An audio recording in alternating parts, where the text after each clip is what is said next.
I can't breathe through this mask, so let me just. Yeah, you can take a break. You're alone. Yeah. How are you though? Yeah. How are you doing? It's so nice to I'm finally okay. meet you. I'm okay. I'm great. How are you? I'm good. Nice her. Thank you. Thank I just you. realized I didn't ask you what your name is. Like, Oh, okay. so sengbona Um, kubhalwe Andile. So I'm like, okay, Andile, hi.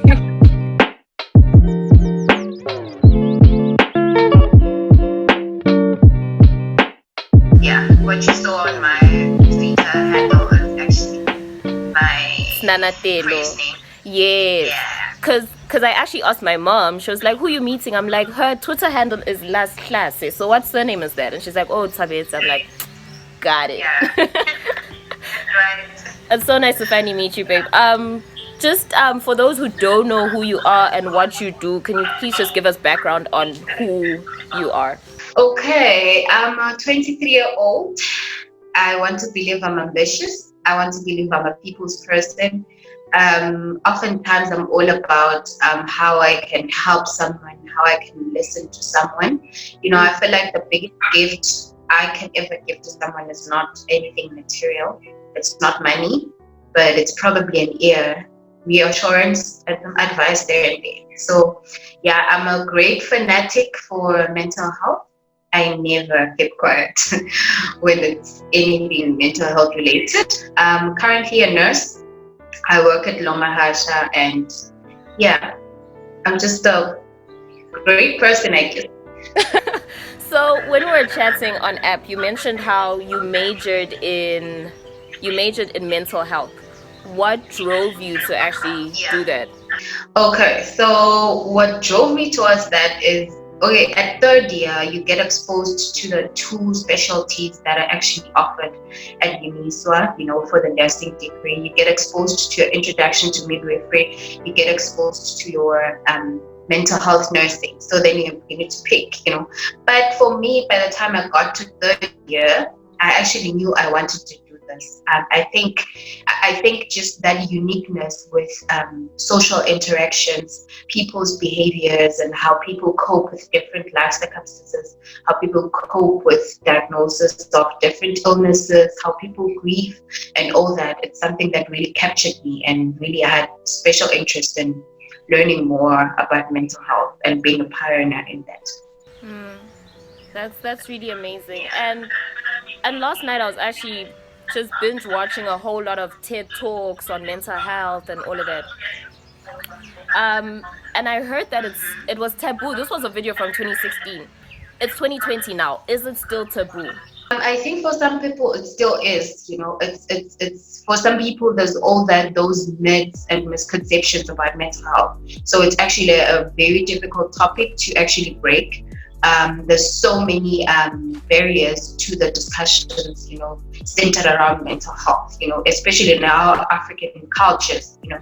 Almost everything mental health is either related to how you're probably weak.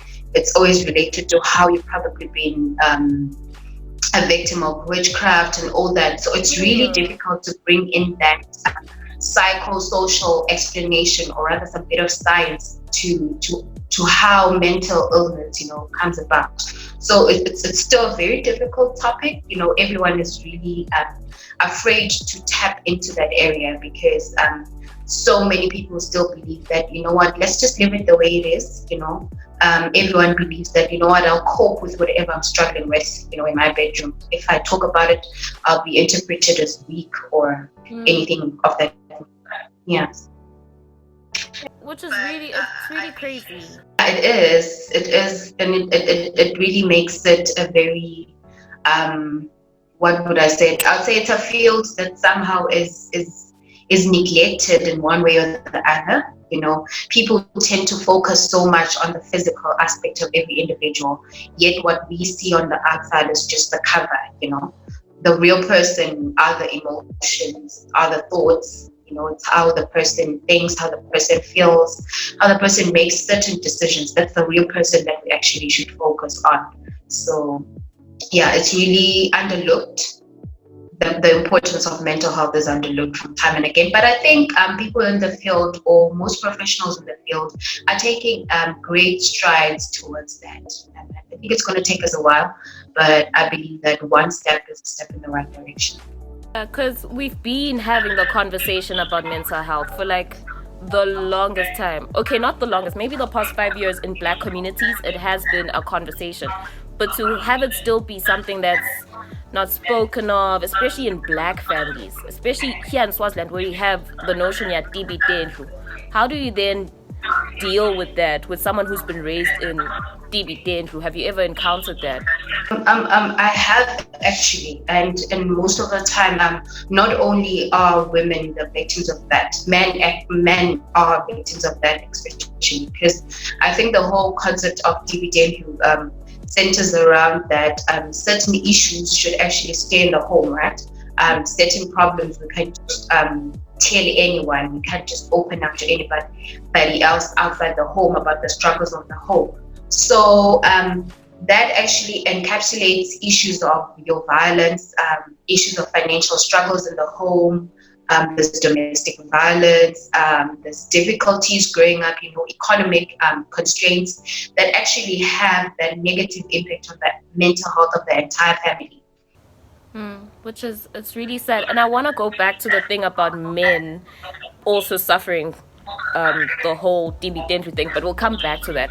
What I want to know, without us going into too much detail, is the whole conversation here, mental health is very broad. Mental health is broad. What are the most common conditions? Because we like to shine light on depression and anxiety, but there's like a whole list of mental health problems. So what are they, and are they easy to spot? Are some easier to spot than others? Okay, thank you. Like you've said, it's a very, very broad topic. So half the time it's so difficult to actually give light on some of mental illnesses involved. But I think what is key, first and foremost, is just to make that cut or that difference between mental health as a topic and mental illnesses. So the moment you just come in to say, I want to speak to mental health, everybody quickly thinks of that man on the street who's picking up papers. You understand? Yet mental health, similar to any other specialty, is a specialty that seeks to offer care to the individual, ensuring that we give preventive services to ensure that someone remains mentally healthy, someone has the proper coping skills towards any challenges they may face in life, someone ensures self-care for themselves, and then we can later on move towards a situation whereby someone has developed that mental disorder. Should it be your schizophrenia? Should it be your common depression? Issues of suicide, bipolar disorders, conduct disorders, all those sorts of disorders. And then there's also that area that specifically looks at the treating and the rehabilitation of those people to ensure that they fit back perfectly into society without being stigmatized and discriminated for the illnesses that they have. So what I'd like to put through is that mental health is actually an issue for everyone. It's something that everyone should be interested in. So even if you are not diagnosed with any mental illnesses, you still have a mental health to take care of, actually. That's really fascinating. Because we spend too much time focusing on depression and anxiety, and we're so misinformed about what there is and what we can do. And someone on a TED Talk said mental illness is a normal response to life. What do you think about that? It could be a normal response to life, more so because life is made up of different situations, certain encounters, certain experiences that we are supposed to go through, right? So for each and every individual, at each and every level of their life, each and every level of their growth, and as they transition from one level to another, transitioning from probably childhood to teenagehood, there's certain encounters that will probably overwhelm you. That need for change and adaptation, that is a normal response that is required of an individual as they transition from perhaps teenagehood to adulthood. the responsibilities that will probably come with adulthood may be overwhelming for somebody. So as a response, or somebody may be trying so hard to cope with that, however they may feel overwhelmed to a point where somebody can actually develop depression simply because of a transition from teenagehood to adulthood. So somehow we can actually describe it in that manner. I wouldn't really disagree much with the person who said that. And I think it would actually give us light on the fact that actually anyone can have mental illnesses. Yeah. Absolutely anyone. Okay, so please can I just disturb us 2 seconds? I think the location where I'm at, the network is horrible, so I just want to move inside. So like 2 seconds. Okay, so going back to the whole thing about men and DB and we've noticed how suicide is more prevalent in men than in women.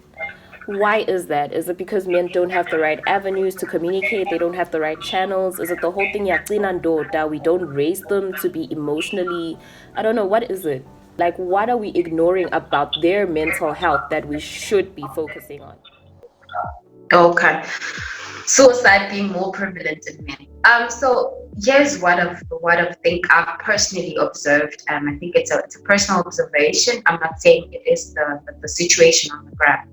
I've actually read through some statistics that actually state that there's higher levels of suicide in men, actually successful suicides. And then with women, there's actually high levels of attempted and failed suicides.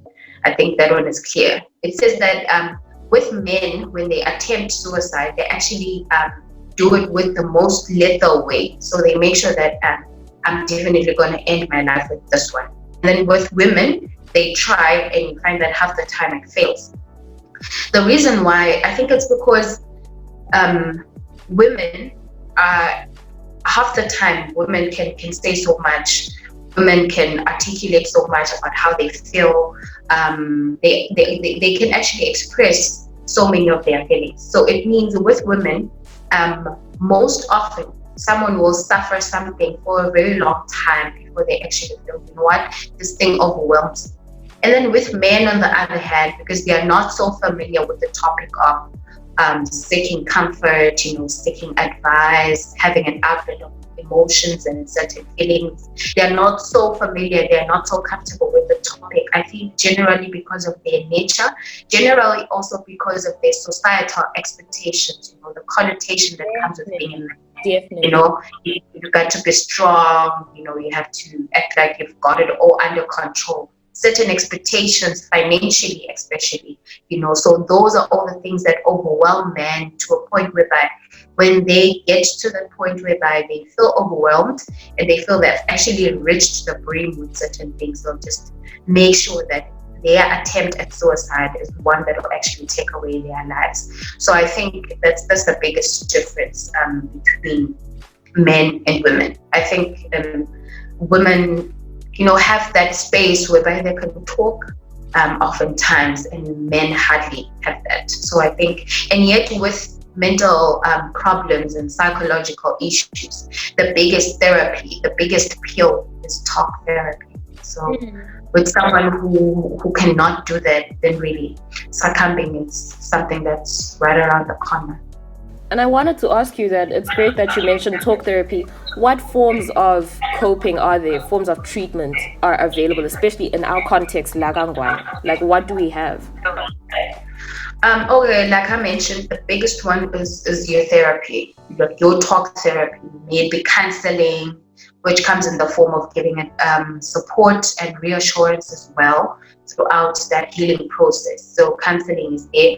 And then you have your psychotherapy, whereby we look at that. You want to help with the total reconstruction of those negative thoughts, those negative emotions, because there are people with those chronic negative thoughts that actually cause repeated negative patterns of behavior throughout their lives. So you want to try and help the person to uproot all that negativity about themselves and have a total reconstruction of self, so that they can have a better perspective towards life. Also, we do have pharmacological interventions. Those are different tablets in relation to whatever disorder that you may be diagnosed with.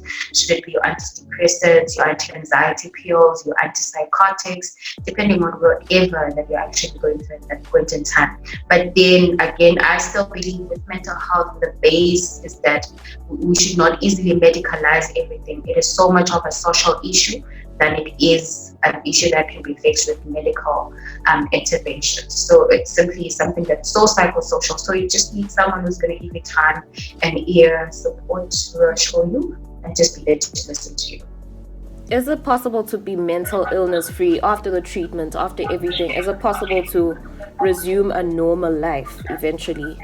You just learn to cope. It is very possible to lead a normal life, because like I said, after undergoing that certain treatment, someone is brought back to a state whereby I can say they can now cope with their daily encounters in life. However, there are still a lot of people who will suffer so many relapses. And I think the gap with that is in the fact that the psychosocial system is actually faulted in so many ways. So you find that someone is not getting enough support from the friends they have, from the family they have, from the community. They're actually stigmatized and discriminated now. So that actually causes so many sleep backs in terms of their health. However, with a proper support system, someone can actually lead a normal life. Someone can actually be as proactive and productive as they were before, especially if there aren't those discriminatory actions, even at work, just in the community. If someone is treated like every other normal human being is treated, then someone actually really gets to uphold their uniqueness and actually can work towards living a normal life as much as they can. That's honestly very encouraging, because my one biggest concern was, is it possible to be a highly functioning adult and have this thing that you're dealing with? And you're saying it's possible to cope, which is really great. And I hope someone who's watching this is feeling encouraged also, that whatever they're going through right now isn't the end. It isn't, their finite situation. So that's really amazing. But moving away from like the heavy talk, I like to ask like really light-hearted questions. I need you to describe how you feel right now using a line from your favorite song.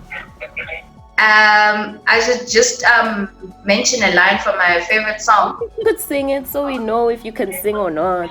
Oh, really? Oh, okay. I'm a great fan of a cappella. So there's the song by The Soil that goes happy, happy, happy.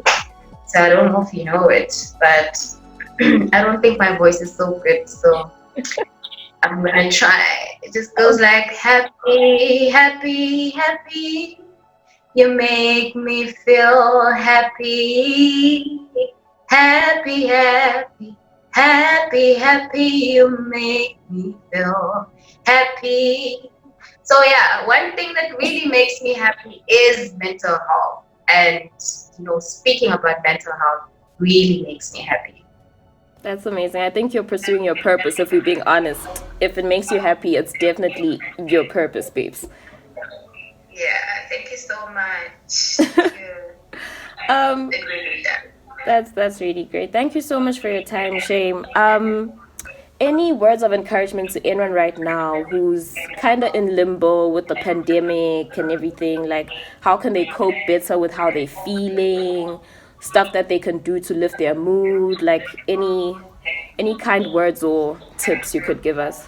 Know your strengths, know your weaknesses, because those are the things that will make you feel good about yourself. On days where you feel so lowest about yourself, if you know that your strength is to make is to make yourself happy, then stand up, go to the kitchen and make yourself a nice meal, dress up, look good, and just focus more on your strengths than you focus on your weaknesses, because really there's power in them, there's mental power in those. So I'd just like to say, for someone who's going through some sort of darkness, it's not the end of the world. You can still talk it through, And I'd like to say to someone who has a friend or a family member who's going through some things, I'd just like to say, be there, support them, and be very vigilant.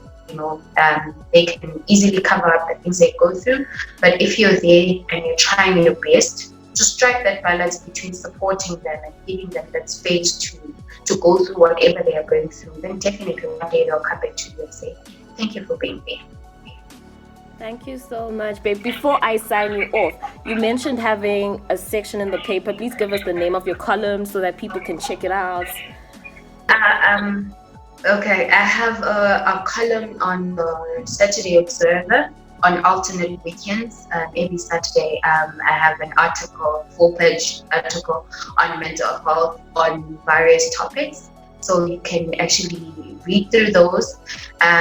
Also, check me out on Twitter at Las Clase. Check me out on Instagram at nd_clase. I'm also on Facebook at Andile Tsabedze. So all those are the various social media sites that I actually use to pass through information and education on mental health. So you can just drop me a DM on any of those if you need any reassurance, any support, any advice, any brief counseling. I know that online counseling isn't the most ideal, but really there's always something that we can try. So feel free to reach out. Thank you so much for your time. You're looking gorgeous. You're doing amazing things. And I just pray for more love, light, strength for you to continue pursuing your purpose. I stand women who use their skills and their passion to uplift others. So thank you so much for what you're doing. You are changing lives, babe. Siyabonga. Thank you so much, Demno, for that. That's really humbling. I'm really humbled. I'll keep up the work. Thank you. Enjoy the rest of your day, babe.